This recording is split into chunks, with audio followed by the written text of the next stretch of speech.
Buenos días con todos. Buenos días, profe.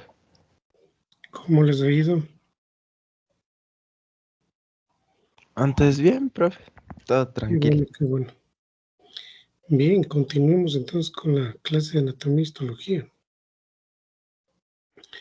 ¿Algún voluntario que quiera recordarnos qué revisamos en la clase anterior?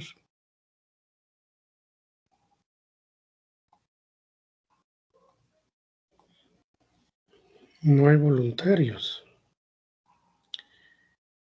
Preguntemos. Profe, Digan, tal vez le puedo ayudar yo.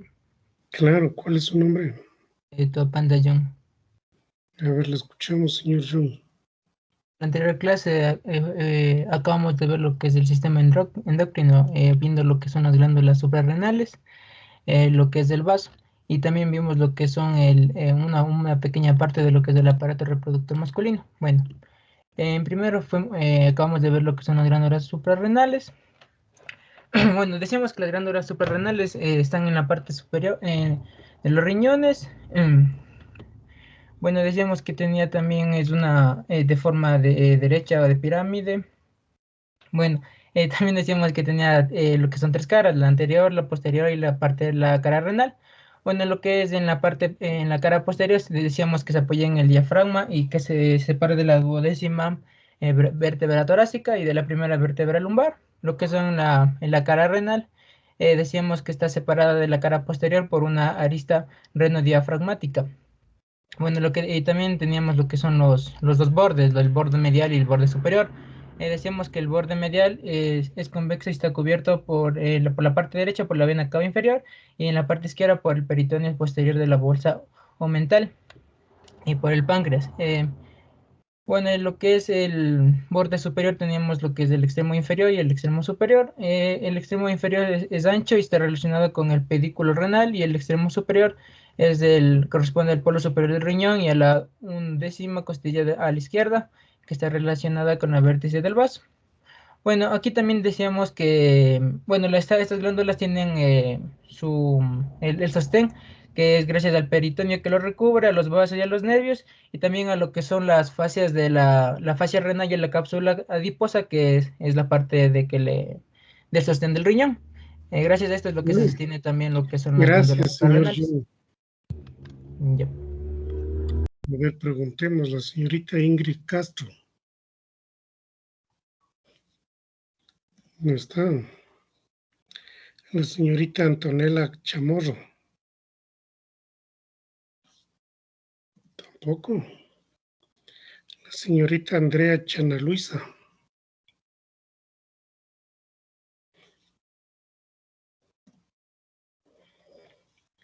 Hay algunas personas que no han participado absolutamente nada en todo el tiempo que han recibido la clase de anatomía y histología. ¿Será que ya se retiraron? ¿Señor Milton Chicaiza se encuentra? No. La Sí, profe, señorita buenos días. Alina Chila.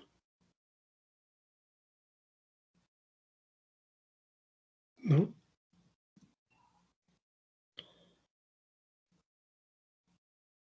La señorita Sonia Chuñay.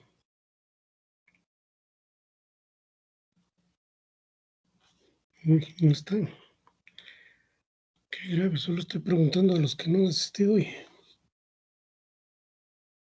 Señor Jefferson Cuchán.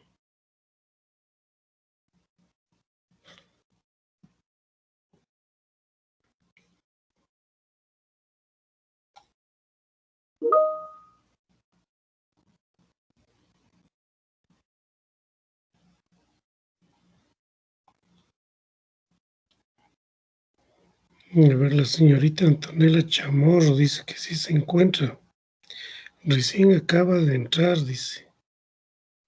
A ver, señorita Chamorro, indíquenos qué se producen en las glándulas suprarrenales.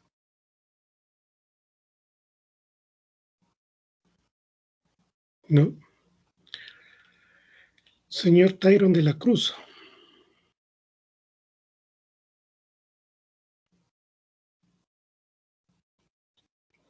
Aló, si me escuchan. Sí, profe, sí se le escucha. Ya, entonces no está el señor de la Cruz. La señorita Heidi Escobar.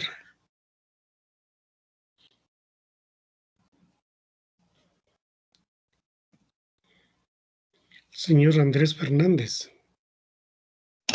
Sí, doctor, buenos días. ¿Cómo le va? Indíquenos qué se produce en las glándulas suprarrenales. Se producen hormonas como el cortisol y la aldosterona. ¿En dónde?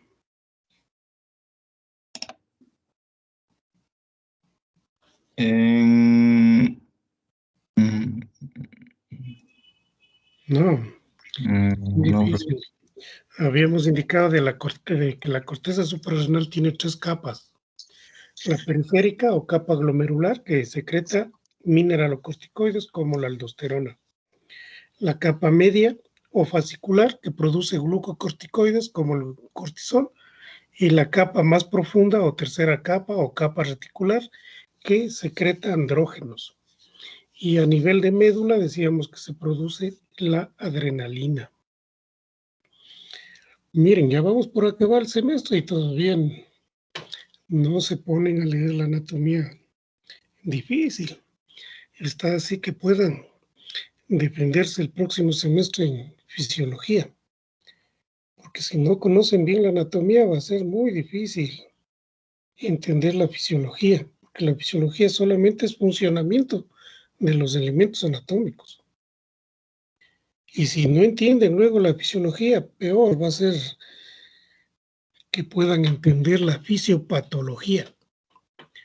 En fisiopatología, que se une con la otra asignatura llamada interpretación clínica, ahí tienen que, en cambio, diferenciar cómo aparecen síntomas y signos en la alteración fisiológica de los elementos anatómicos. Ya ven cuán importante es conocer, pero bueno, son ustedes los que se dedican o no a leer y estudiar la anatomía.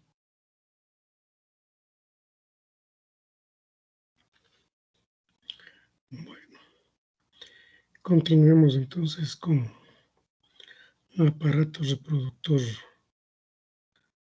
masculino. Si pueden ver ahí la presentación.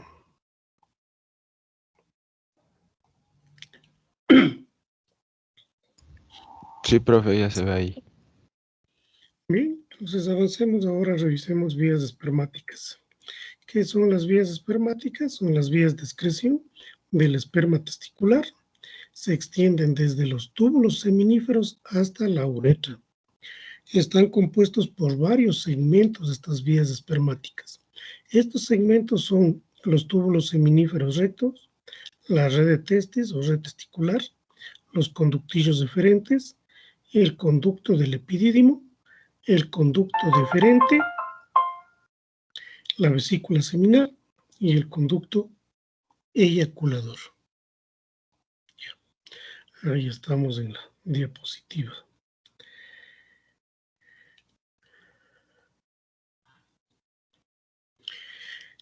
¿Qué son los túbulos seminíferos rectos? Son los conductos excretores de los lobulillos. La red de testis o red testicular es una red donde desembocan los túbulos seminíferos rectos, es una red de conductos anastomosados entre sí y excavados en la parte inferior del mediastino testicular.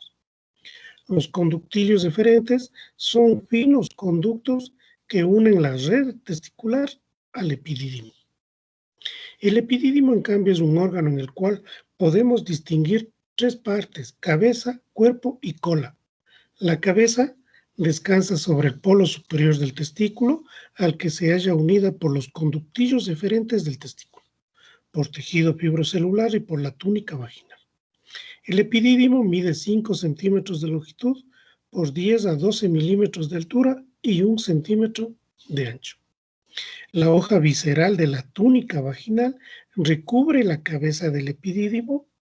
Del extremo anterior de la cabeza del epidídimo parte a veces un pequeño órgano llamado apéndice del epidídimo, o también conocido como apéndice epididimario o hidátide pediculada. El epidídimo tiene la forma de una coma. El siguiente elemento de las vías espermáticas, decíamos el conducto deferente. Conducto deferente en donde se realiza la cirugía o se realiza el método de planificación familiar permanente llamado vasectomía. El cordón del conducto deferente está constituido por 5 porciones y en una de esas porciones, específicamente en la porción funicular, por su fácil accesibilidad, es en donde se realiza la vasectomía. Entonces el conducto deferente comienza en la cola del epidídimo y termina en el punto de unión de la vesícula seminal y el conducto eyaculador. Este conducto deferente es duro, de consistencia firme, que mide 40 centímetros por 2 milímetros de diámetro.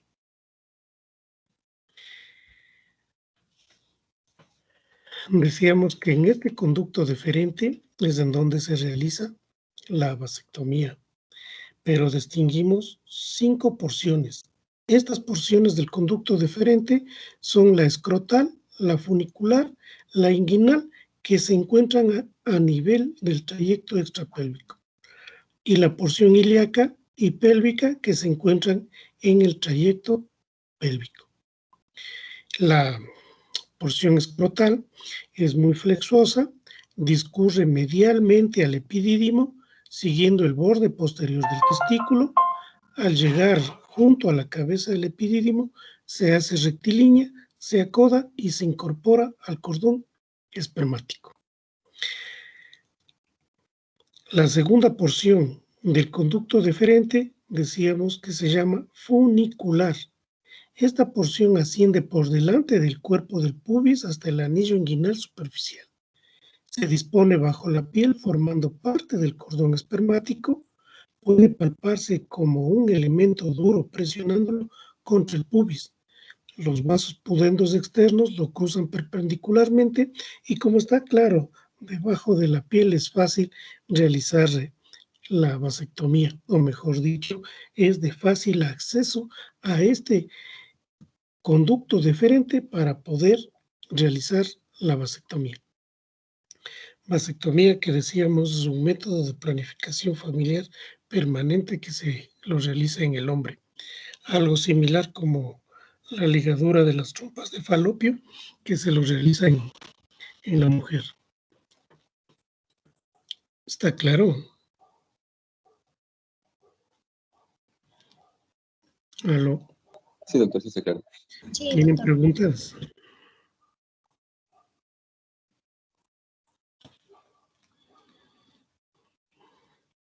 ¿Tienen preguntas?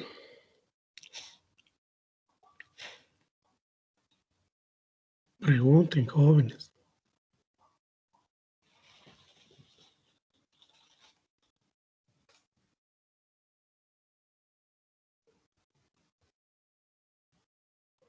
No, no hay preguntas.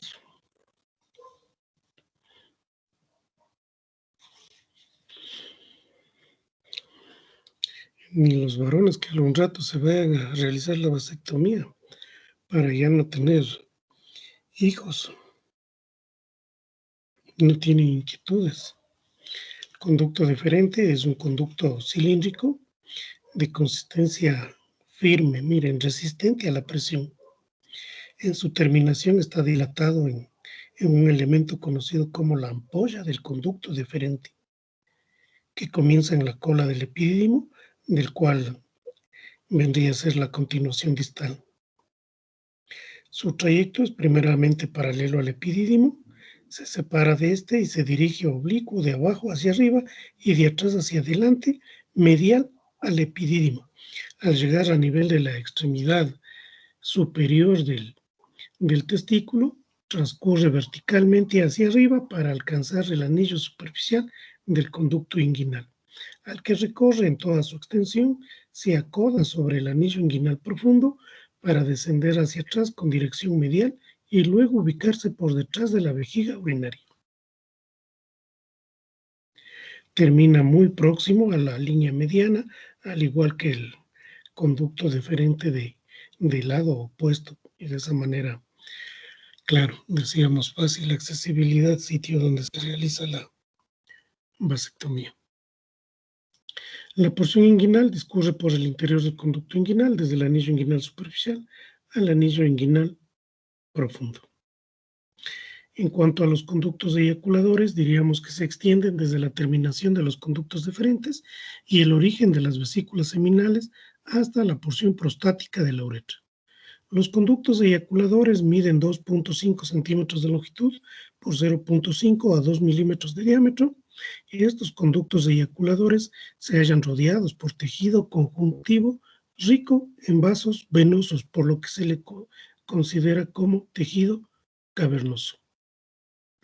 En cuanto a irrigación, diríamos que la arteria testicular irriga al testículo, al epidídimo y al conducto deferente.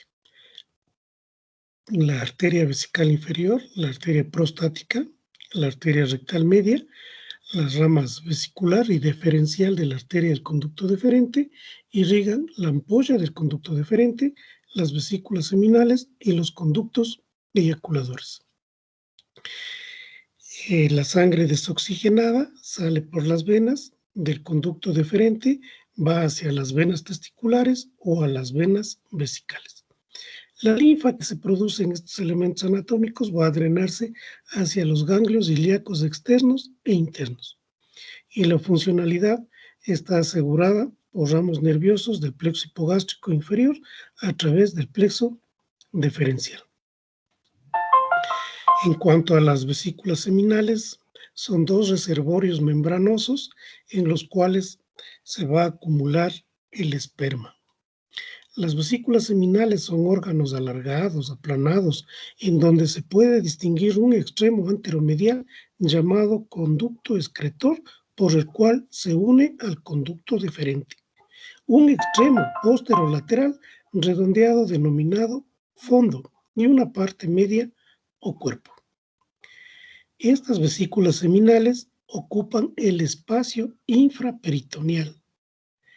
Estas vesículas seminales se disponen por detrás del fondo de la vejiga, laterales y paralelas a las ampollas del conducto deferente, por encima de la próstata, por debajo del peritoneo, del fondo de saco de Douglas y por delante del recto, del cual están separadas por la fascia recto-vesical. Las vesículas seminales miden en el adulto entre 5 a 6 centímetros de longitud por 15 milímetros de ancho.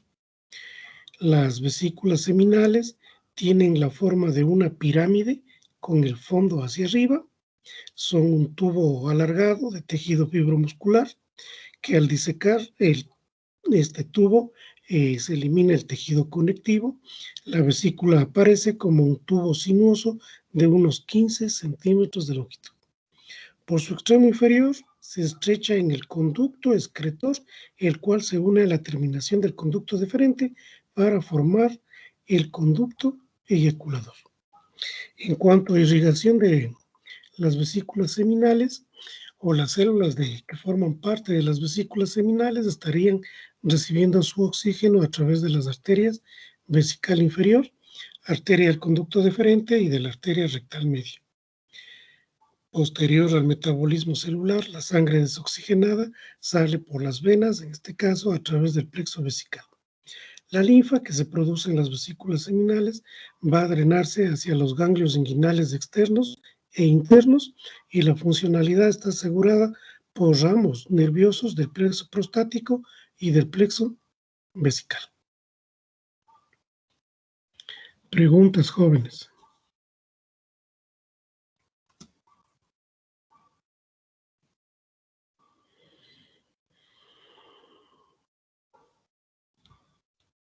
Doctor, ¿hay una edad aproximada para que los hombres se puedan hacer?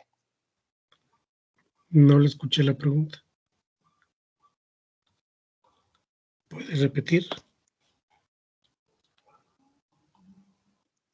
Que si había una edad aproximada para que los hombres se puedan hacer la...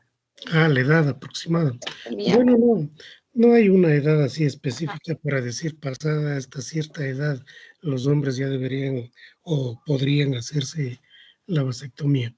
Más bien habría que pensar en el número de hijos, ¿no? Porque para planificación familiar, claro, requisito número de hijos. Ejemplo, que ya tengan 3 hijos. Ya con 3 hijos, claro, ya ven que en esta situación un poco difícil para mantener 3 hijos, se vuelve también un poco difícil, ¿no? Entonces, en ese sentido, más bien pensar, porque la planificación familiar es exclusivo para ver el número de hijos a los que se les pueda mantener, ¿no? Claro, ahora si tienes 6, 7 hijos, no alcanza a mantener, claro, lo ideal hubiese sido que antes ya se haya hecho la vasectomía. Sí, es igual en las mujeres para la ligadura de las trompas de falopio, claro, lo primero que se ve es que tenga por lo menos 3 hijos. Entonces ella puede decidir realizarse la ligadura de trompas. Aparentemente se dice tanto ligadura de trompas en las mujeres como vasectomía en los hombres son métodos de planificación familiar permanentes, ¿sí? O sea, aparentemente los más seguros para no, a futuro no tener hijos. ¿Alguna otra pregunta?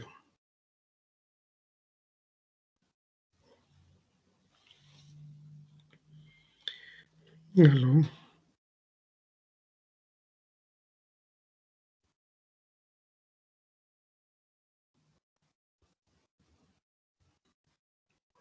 ¿Tienen alguna otra pregunta?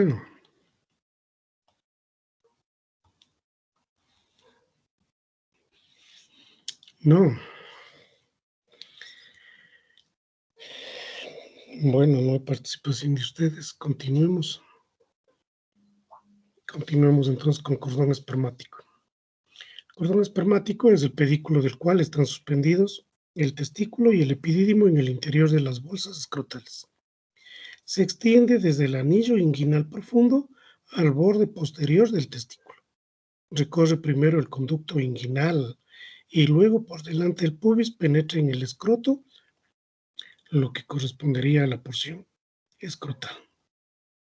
El cordón espermático estaría constituido por el conducto deferente, las arterias testicular, la arteria cremasterina, la arteria deferencial, filetes nerviosos, los plexos venosos, pampiniforme y testicular posterior, vasos linfáticos, el vestigio del proceso vaginal.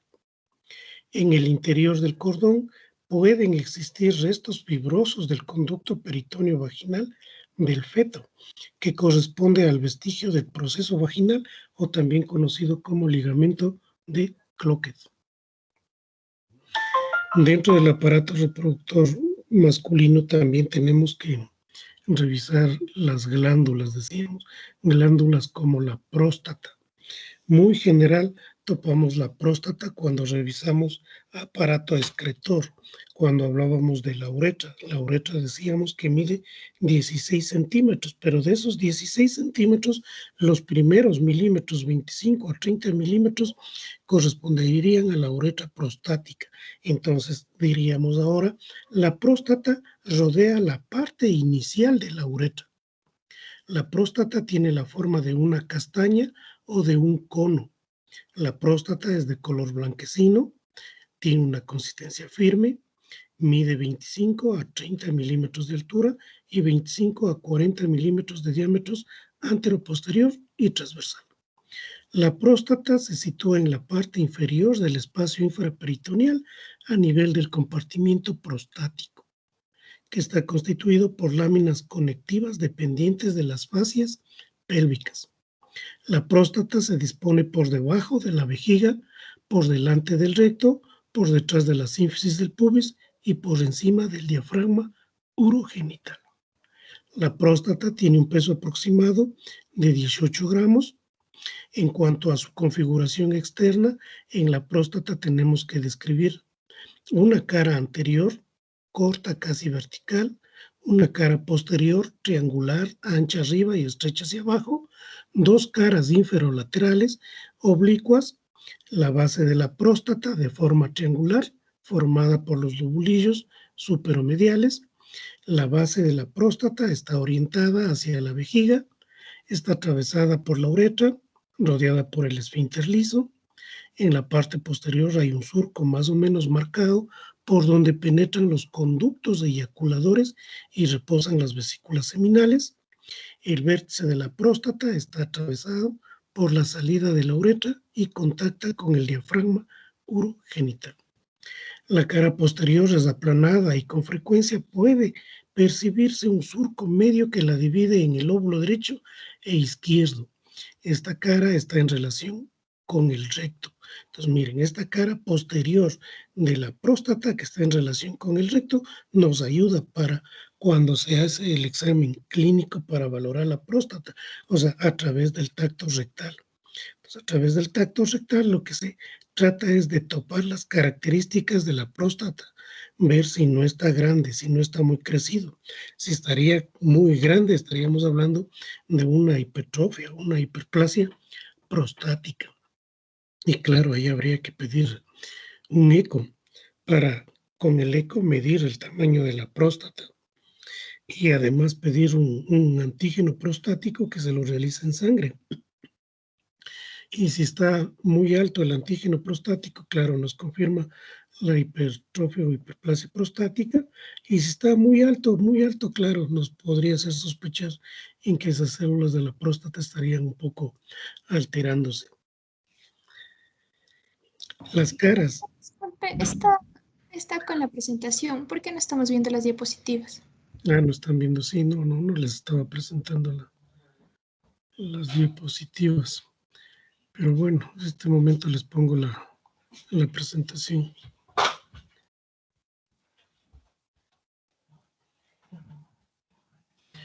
Estamos en esta diapositiva hablando sobre la relación de la cara posterior de la próstata con el recto. Y aquí nos habíamos un poco ampliado en el sentido de que en este sentido nos ayuda el examen físico, ¿no? A través del tacto rectal para poder valorar la próstata. Entonces decíamos, las personas, varones mayores de 40 años, claro, ya deberían tener por lo menos el primer examen clínico de próstata antes de que presente molestias, ¿no? Y se puede tratar oportunamente. Entonces, para eso nos sirve el tacto rectal, en este caso para valorar la próstata. Eso decíamos, a través del tacto rectal vemos las características que puede presentar la próstata. Si en el caso vemos una próstata muy grande, que esté con bordes irregulares, que esté muy dura, claro, eso ya nos hace pensar en algún proceso malo, ¿no? ¿Tienen preguntas?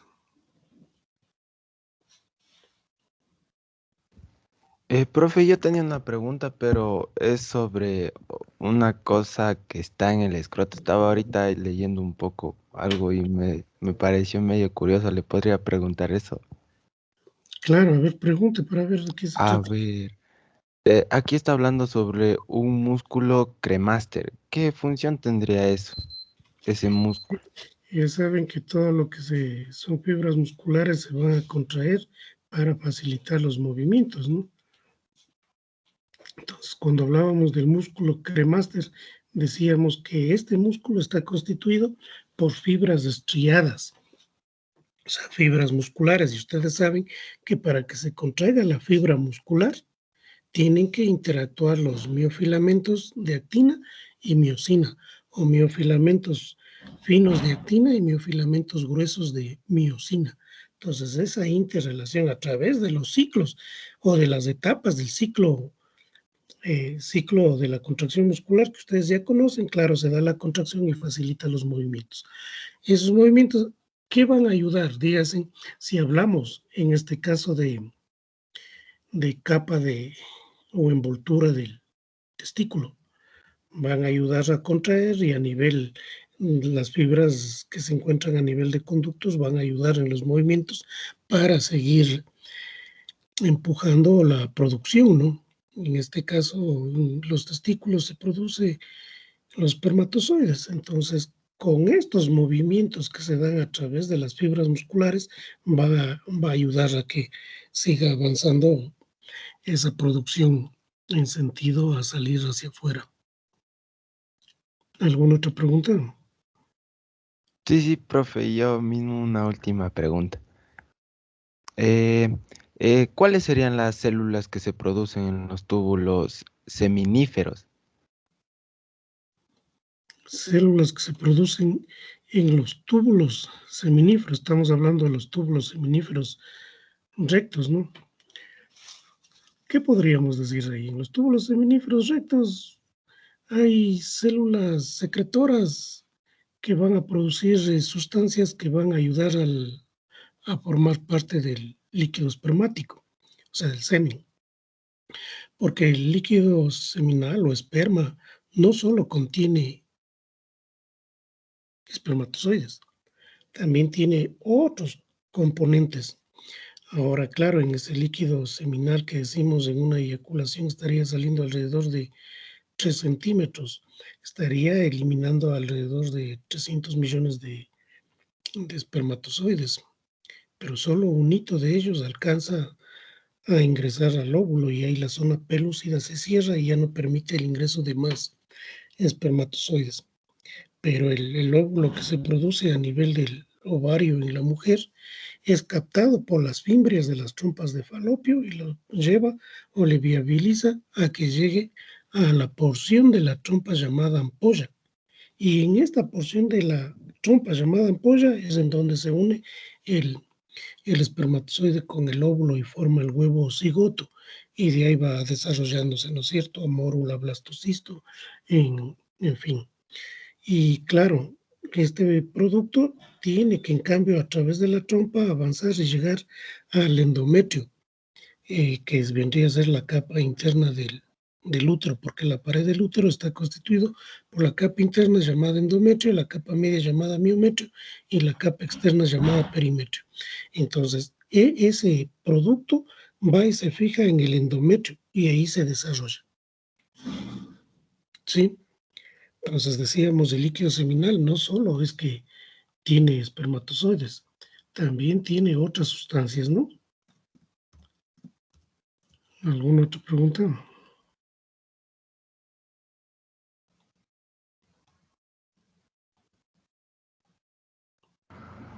Profe, buenos días. Yo tengo una pregunta. Claro, diga. Bueno, es que tengo una tía que es oncóloga y dice que de un tiempo hacia la actualidad han incrementado los casos que le llegan de cáncer de próstata. Y entonces me dio curiosidad y le pregunté y acerca de las otras estructuras anatómicas cercanas y me dice que no. Entonces ya no le puedo preguntar, pero ¿por qué la próstata es más vulnerable a sufrir cáncer que otras estructuras cercanas? Bueno, yo creería que su tía, que es oncóloga, debería conocer mucho más, ¿no? Porque ahí está la especialidad. Está en la especialidad y que podría dar una mejor respuesta. Pero en cuanto a cáncer, lo que yo le podría decir, o sea, todos los elementos anatómicos de nuestro organismo están propensos a presentar cáncer dependiendo de los factores a los que esté expuesto, ¿sí? No es lo mismo, digamos, un hombre promiscuo que permanentemente esté con infecciones de transmisión sexual a otra persona que no esté con esos riesgos. Entonces, la persona que tiene mayor riesgo para que esas células se degeneren y puedan presentar un cáncer, claro, ¿no? La persona que tiene riesgos. ¿Alguna otra pregunta?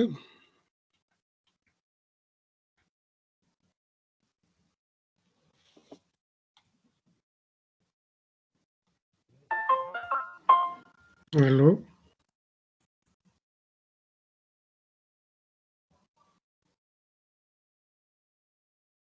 No. Sigamos entonces con la próstata. Las caras laterales son convexas e inclinadas hacia abajo. La cara anterior, redondeada, está orientada hacia la sínfisis del pubis y resulta de la unión por delante de la uretra de las dos caras inferolaterales. Por último, señalaríamos las glándulas bulbouretrales o glándulas de Cooper, que son dos pequeñas masas situadas a los lados del bulbo del pene, se hallan en el espesor del músculo transverso profundo del periné o en la parte posterior e inferior del músculo esfínter externo de la uretra. De cada glándula parte un conducto excretor de unos 3 a 4 centímetros que se abren en la uretra en la parte anterior del fondo de saco del bulbo del pene. En cuanto a irrigación de la próstata, diríamos que las células que forman parte de la próstata reciben su irrigación o reciben sus nutrientes o reciben su oxígeno a través de las ramas prostáticas de la arteria vesical inferior. Después del metabolismo celular, la sangre desoxigenada sale por las venas al plexo prostático y al plexo vesical. Y de ahí las venas vesicales que van a la vena ilíaca interna. La linfa que se produce en la próstata va a drenarse hacia los ganglios ilíacos internos y comunes y algunos a los ganglios ilíacos externos y sacros. Y la funcionalidad estaría asegurada por ramos nerviosos que constituyen el plexo prostático. Bueno, de ahí continúa uretra. Uretra ya revisamos en aparato de excreción. Así que nos tocaría revisar pene, pero pene dejemos para la siguiente clase. Bien, ¿tienen preguntas?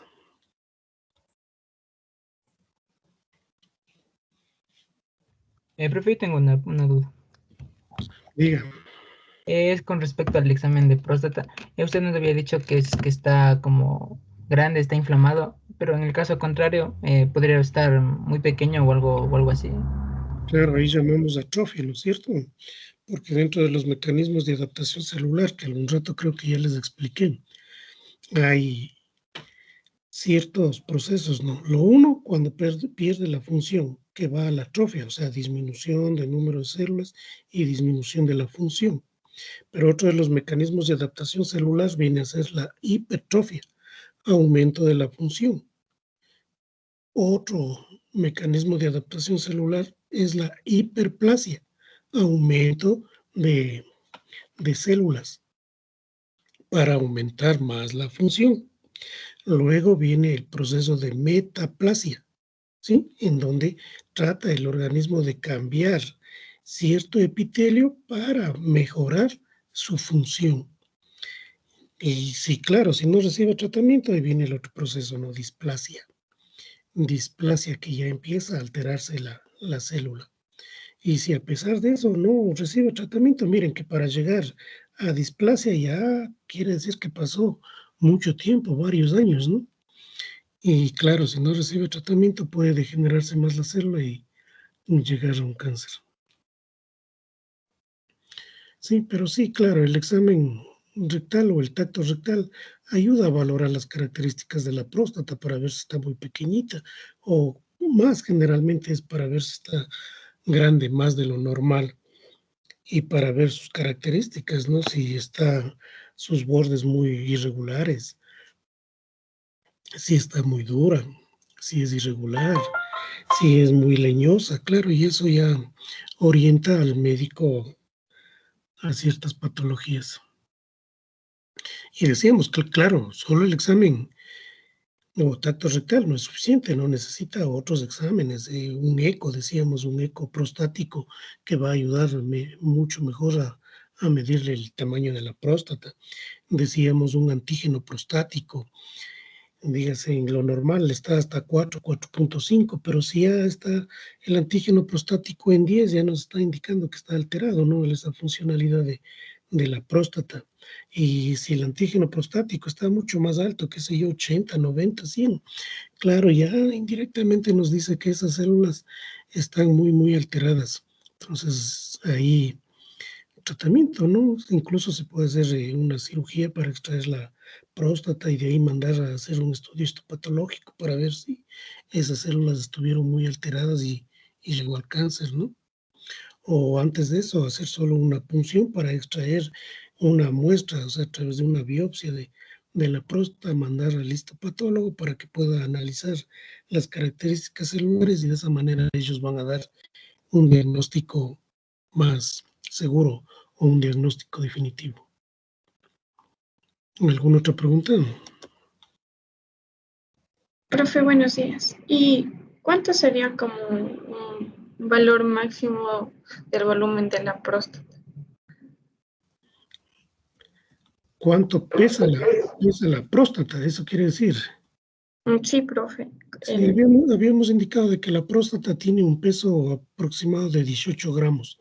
Entonces, 18 gramos y claro, el tamaño también ya conocen ustedes de entre 25 30 milímetros de altura, ¿no? Y 25 40 milímetros, diámetro anteroposterior, transversal. Entonces, más o menos topando esas características a través del tacto rectal, bueno, la experiencia le lleva, ¿no? El que esté haciendo exámenes seguidos, entonces eso va a hacer que pueda valorar bien y poder decir, no, esta próstata está más grande de lo normal, ¿sí? Y claro, decir, en cuanto a peso, si es que ya le ve mucho más grande, claro, seguro va a pesar más, ¿no? ¿Alguna otra pregunta? Bien, jóvenes, ¿para cuándo quedamos la lección escrita? ¿Para ahora quedamos?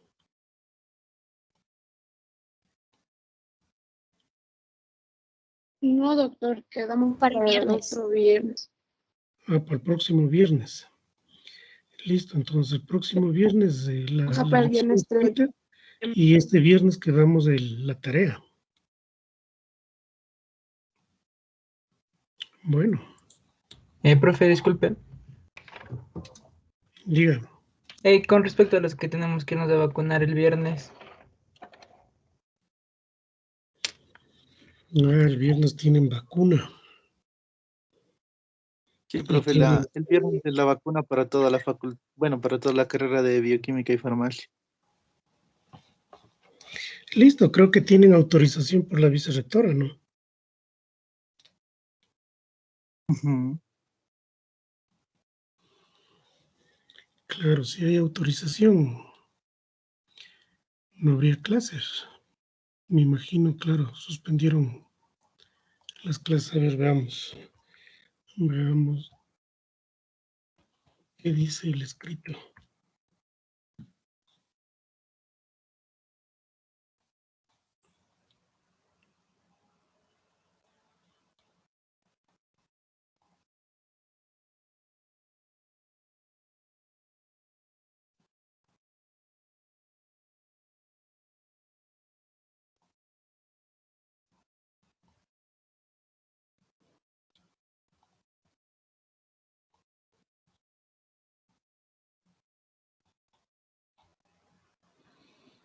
Dice, suspensión de actividades por vacunación.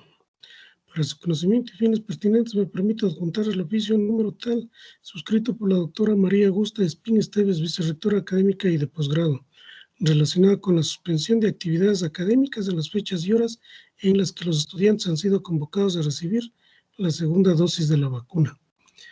Bueno, aquí no está la fecha, pero si ustedes indican que es el día viernes, entonces estaría suspendidas las actividades.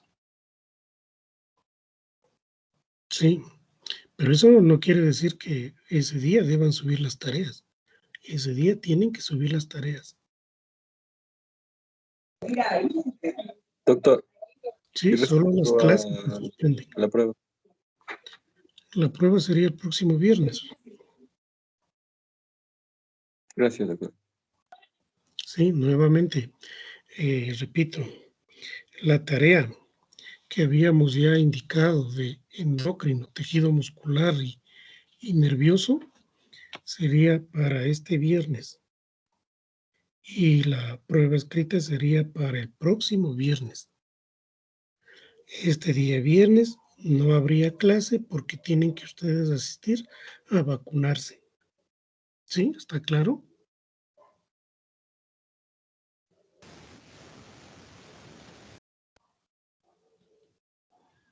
¿Aló? Sí, profe.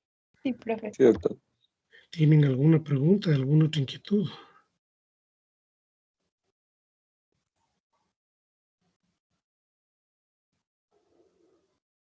¿No?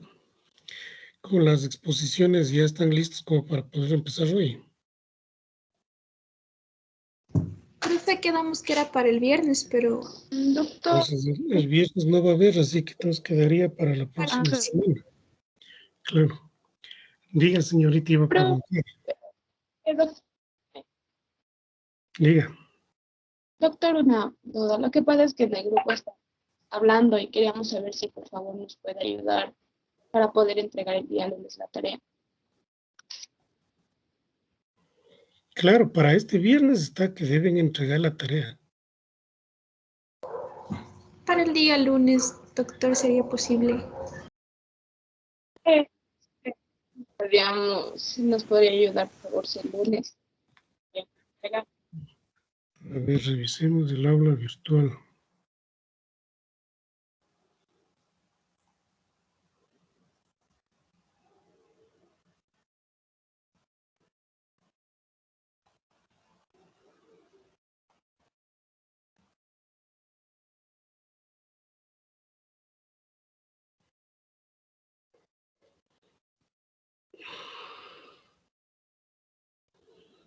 Viernes 27, les queda 2 días, 4 horas. Y quieren para el día lunes. Lunes 30.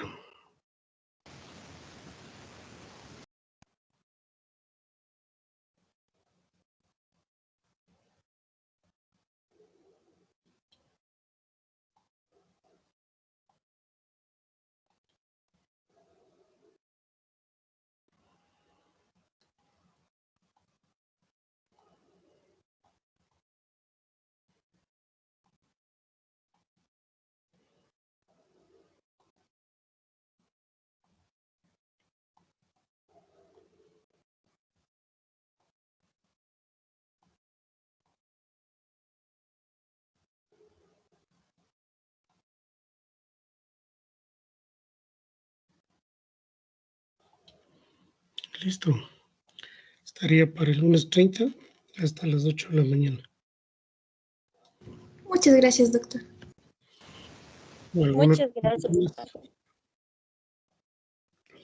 ¿Alguna otra inquietud más que tengan?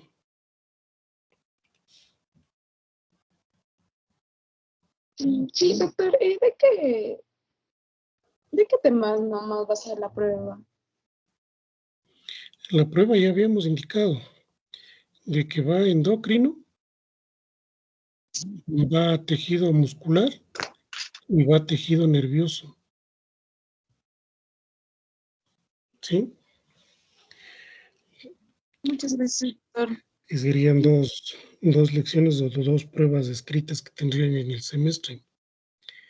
Que eso se suma al resto de actividades individuales y tendrían el promedio de actividad individual que llegaría a 7 puntos. En la actividad grupal tienen hasta el momento una sola nota, pero la segunda presentación que van a hacer igual en grupos sería la segunda nota y el promedio saldría la actividad grupal de 6 puntos.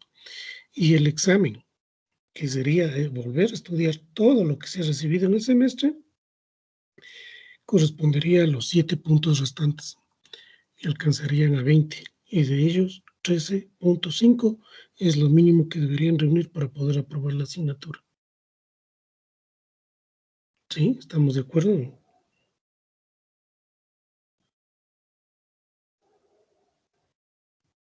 Sí, ¿Aló? doctor. Está Sí, claro. doctor. ¿Tienen alguna otra Pregunta. inquietud? Diga. El portafolio iría en la parte individual. No le entendí sobre el portafolio. ¿Qué es lo que pregunta?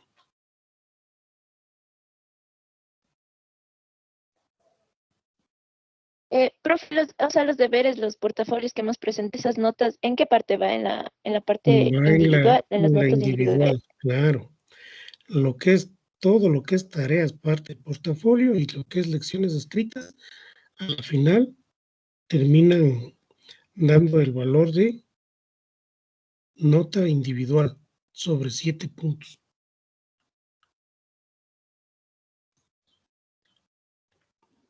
Sí, me hice entender. Ejemplo, pongamos la máxima nota, digamos 5 tareas. 5 tareas Todas 5 sacaron 20, estamos hablando de 100. Más 2 lecciones escritas, que las dos hayan sacado 20, hablamos de 140. 140 dividido, o sea, para sacar el promedio, ¿no? O mejor les cojamos aquí. Aquí cojamos las notas para que más o menos vean cómo se maneja esto en una matriz Excel, que está todo programado. Listo.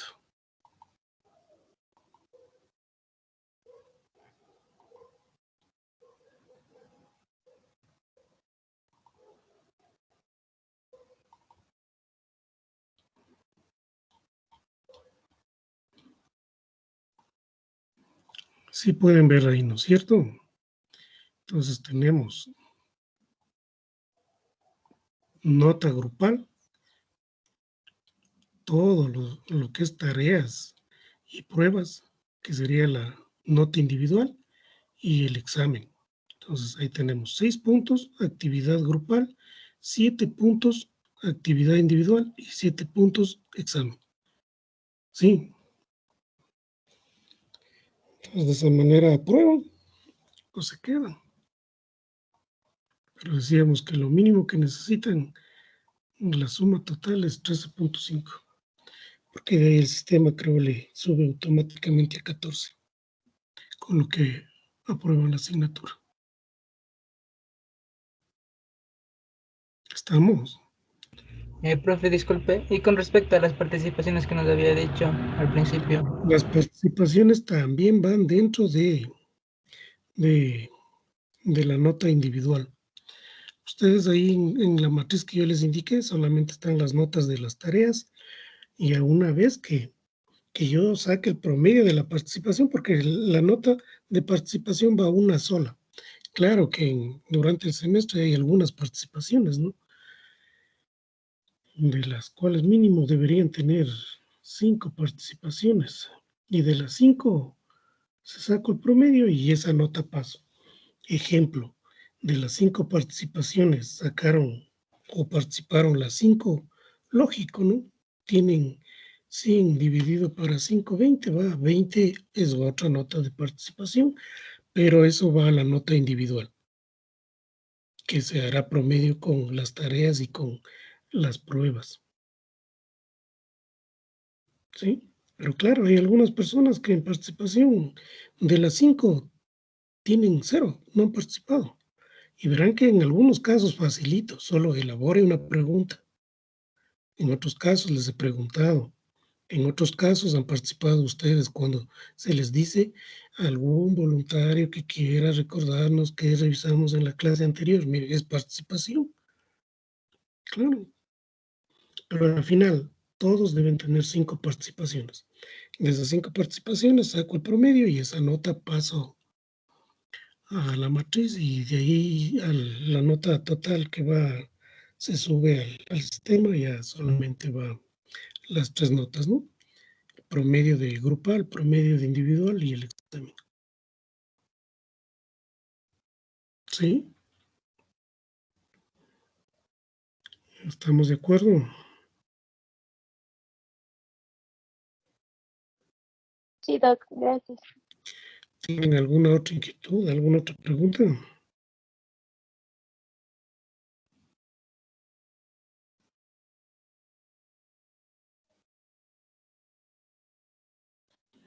Jóvenes.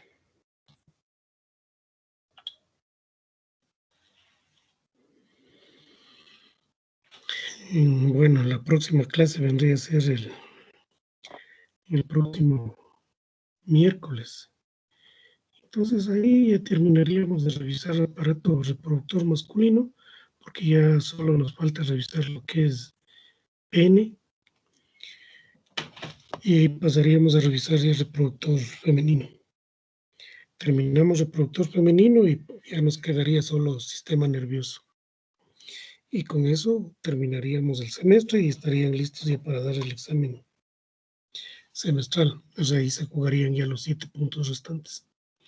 los que han estudiado durante todo el semestre les va a ser fácil, ¿no? Porque ya solo revisar cosas que estudiaron es mucho más fácil que ponerse recién a estudiar. Ahí sí es súper difícil.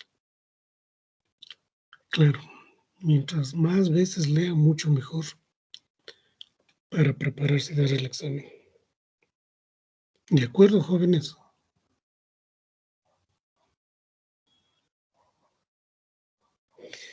Qué grave, ustedes no participan.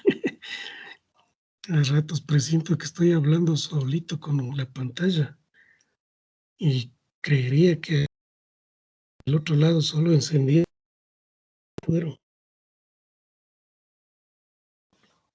Bueno, ¿sí están o no están? Sí, profe. Sí, Estamos, profe. y profe, sí está. ¿Tienen alguna otra inquietud, alguna otra pregunta? No. Bien, entonces vamos a llegar hasta ahí. Lean, estudien lo poco que hemos revisado hoy para que puedan mejorar esa participación en clase, ¿no? Que algunos están bien bajos. Y listo. Entonces nos veríamos el siguiente miércoles, ya que el día viernes tienen que acudir a la universidad a que les coloquen la segunda dosis de la vacuna. Y si ya todos están vacunados, claro, probablemente ya retornemos a las aulas. En las aulas ya un poco más fácil sería porque ahí, bueno, ya se podría revisar la anatomía con maquetas. La histología ya podrían observar los tejidos a través del microscopio o con el microscopio. Ahí se vuelve un poco más fácil ver y observar los elementos que constituyen tanto tejidos como los órganos de nuestro organismo. Bien, jóvenes, entonces vamos a llegar hasta ahí. Que les vaya muy bien. Gracias, doctor. Gracias, doctor. Gracias, Hasta luego. doctor. Hasta luego. Les vaya muy bien. Hasta luego.